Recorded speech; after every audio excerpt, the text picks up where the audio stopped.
اللهم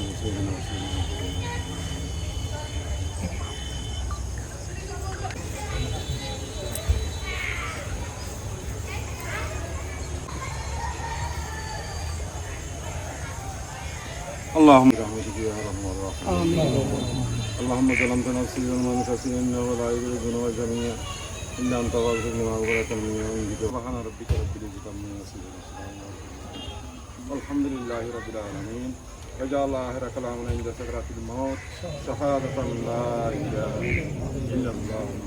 জুলাই আন্দোলনের বীর সেনাপতি শহীদ তানভীর সিদ্দিকীর কবর জিয়ারত আমরা করেছি।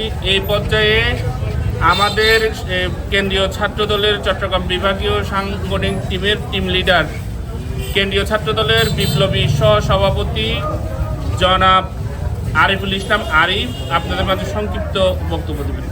স্লোগানের যোদ্ধা তুমি, তেলুর তোমায় তরুণ প্রজন্ম, জন্ম তোমার ধন্য।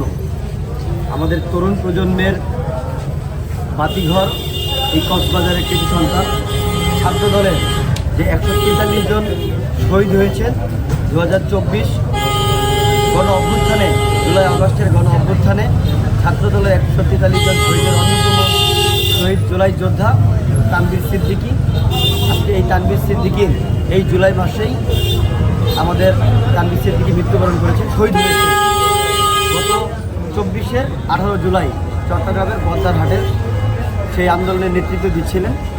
আজকে 2 বছর অতিক্রম হওয়ার মধ্যেই বর্তমান সরকার জনগণের প্রত্যক্ষ নির্বাচিত বাংলাদেশের প্রধানমন্ত্রী জনাব তারেক রহমান, উনি এই দলের যে 143 জন শহীদ, প্রত্যেক শহীদকেই সে স্মরণ করেছেন, তার পরিবারের খোঁজ নিচ্ছেন এবং আমরা যারা কেন্দ্রীয় ছাত্র দলের প্রতিনিধি রয়েছেন আমাদেরকে পাঠিয়েছেন তার কবর জিয়ারতের মাধ্যমে তার আত্মার শান্তি কামনার জন্য আজকে আমরা এই কক্সবাজারে এসেছি।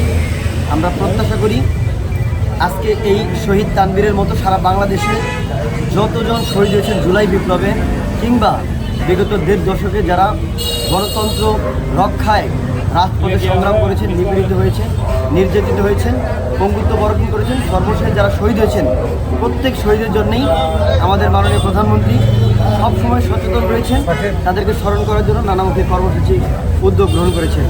আমরা শহীদ তানভীর সিদ্দিকীর বাবাকে এখানে পেয়েছি, কাকার সাথে কথা বলেছি, তার পরিবারের সাথে আমরা কথা বলে মাননীয় প্রধানমন্ত্রীর যেই উপহার সামগ্রী রয়েছেন আমরা সেই উপহার সামগ্রী তাকে পৌঁছে দিয়েছি এবং সবসময়ই এই দল যতদিন থাকবেন, এই দেশ যতদিন থাকবেন, আমরা শহীদদেরকে সবসময়ই স্মরণ করব।